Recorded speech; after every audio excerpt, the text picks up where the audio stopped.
জুলাই গণঅভ্যুত্থানকে নিয়ে যারা কটূক্তি করেছে বা ধৃষ্টতা দেখার দুঃসাহস দেখাচ্ছে, তাদের বিরুদ্ধে ইতিমধ্যেই অ্যাকশন নেওয়া শুরু হয়েছে। আপনারা জানেন যে মেহের আফরোজ শাওন নামের একজন কথিত অভিনেত্রী জুলাই গণঅভ্যুত্থানকে নিয়ে যে কটূক্তি করেছে, একই সাথে আরো দু একজন কথিত অভিনেত্রী যারা নিজেদেরকে অভিনেত্রী দাবি করে, কিন্তু বাস্তবিক অর্থে তারা আসলে কোন জগতের অভিনেত্রী জনগণ সেটা জানে না, আমরাও জানি না। তো যাই হোক, তাদের সেই ব্যক্তিগত বিষয় নিয়ে আমাদের খুব একটা মাথা ব্যথা নেই। আমাদের যেটা বলার বক্তব্য, যে এই জুলাই গণঅভ্যুত্থান আমাদের সবার, এই জুলাই গণঅভ্যুত্থান এদেশের জনগণের, এবং আজকের এই নতুন বাংলাদেশ এই গণঅভ্যুত্থানের মাধ্যমে আমরা পেয়েছি। সুতরাং এই জুলাই গণঅভ্যুত্থানকে নিয়ে কেউ যদি ন্যূনতম ধৃষ্টতা দেখানোর চেষ্টা করে, দুঃসাহস দেখার চেষ্টা করে, তাদেরকে বিন্দু পরিমাণ ছাড় দেওয়া যাবে না। আজকে বাংলাদেশ সরকার এবং এই সরকারের স্বরাষ্ট্রমন্ত্রী পরিষ্কারভাবে সেটা জানিয়ে দিয়েছেন যে জুলাই আমাদের অর্জন। এই জুলাই নিয়ে কেউ যদি দুঃসাহস দেখায়, তাদের বিরুদ্ধে কড়া অ্যাকশন হবে। ইতিমধ্যে মেহের আফরোজ শাওন সহ 3 জনের নামে শাহবাগ থানায় মামলা দায়েরের জন্য অভিযোগ দায়ের করা হয়েছে। আমি আশা করি সরকার এর পক্ষ থেকে অবশ্যই এই মামলা গ্রহণ করা হবে এবং মামলার মাধ্যমে যাতে ভবিষ্যতে এই জুলাই গণঅভ্যুত্থানকে নিয়ে কেউ কটাক্ষ করার চেষ্টা করতে না পারে, সে বিষয়ে তারা কড়া পদক্ষেপ নেবে। এটা আমাদের পক্ষ থেকে আহ্বান। জুলাই বেঁচে থাকুক। জুলাই ইনশাআল্লাহ নতুন বাংলাদেশ বিনির্মাণের মাধ্যমে এই জুলাই গণঅভ্যুত্থানের যে মূল স্পিরিট, সেটি ইনশাআল্লাহ বাস্তবায়ন হবে। ধন্যবাদ। সালাউদ্দিন আম্মার যে অনেক জঘন্য একটা কথা বলেছে, কিন্তু আমি জানি না সালাউদ্দিন আম্মারের খুঁটির জোরটা কোথায়।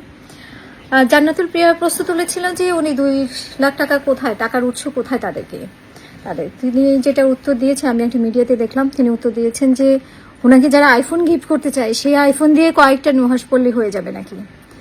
তো থাপ্পড় মারলে 1 লাখ টাকা, তারপরে রক্ত বের করলে 2 লাখ টাকা, এবং আরও 10 লাখ টাকা, 20 লাখ টাকা কোনো বিষয় না। আসলে টাকা তো 5 আগস্টে পরে টাকা হয়ে গেছে তেজপাতা।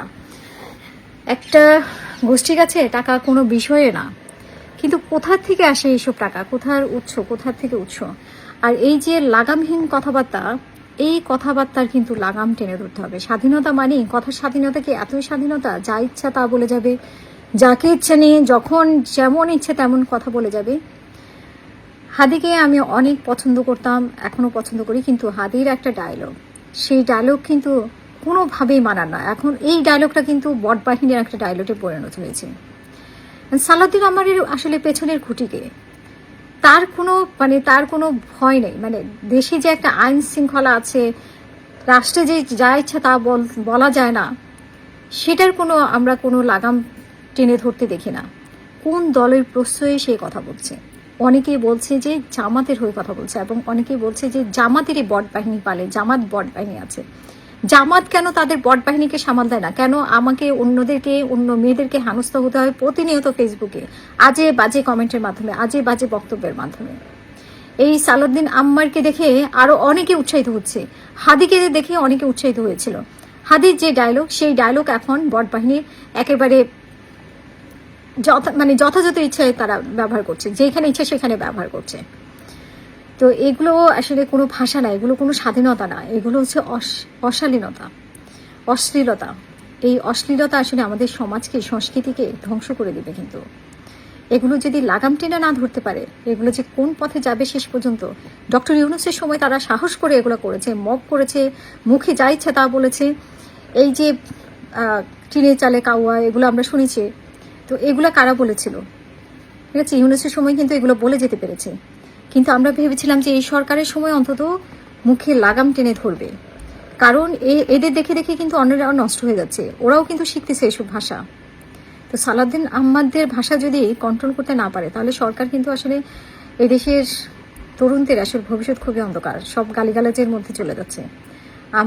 আমার মতো আরও অনেক মহিলাদেরকেই 5 আগস্টের পরে সোশ্যালি অনেক হ্যারাস হইতে দিতেছে, অথচ আমরাও তো আন্দোলনের সাথে ছিলাম। আমরা যখন, বিশেষ করে আমি যখন কথা বলেছি, তখন কেউ ছিল না অনলাইনে। এখন যারা আমাকে গালি দিচ্ছে তারাও ছিল না, তারা গালি দেওয়ার জন্যও ছিল না, দেখার জন্য তো অনেক দূরে থাকো।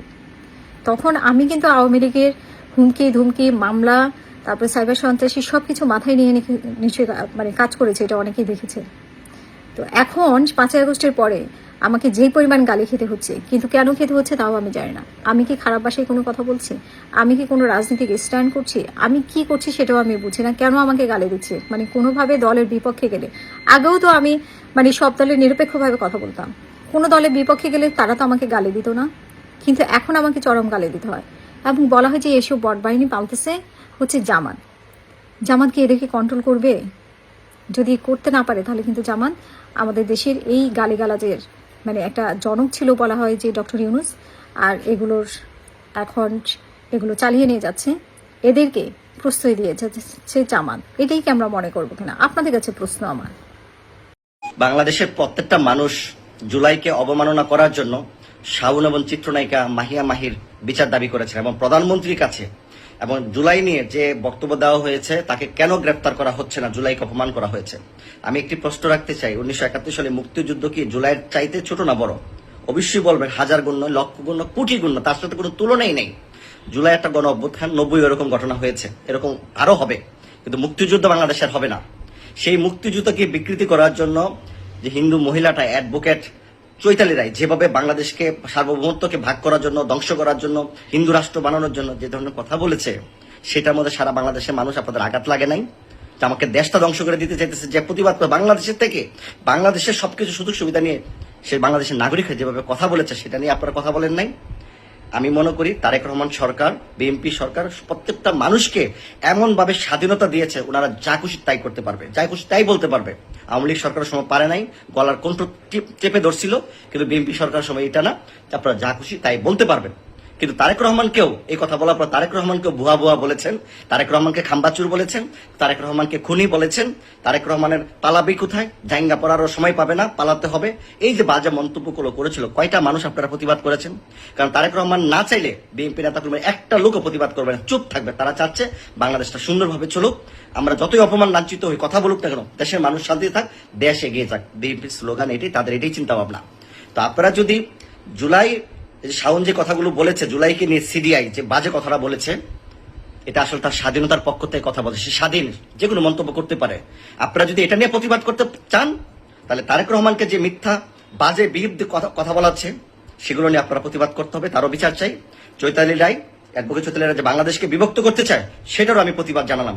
তা না হলে স্বাধীনভাবে বাংলাদেশে যে কোনো কথা বলতে পারবে।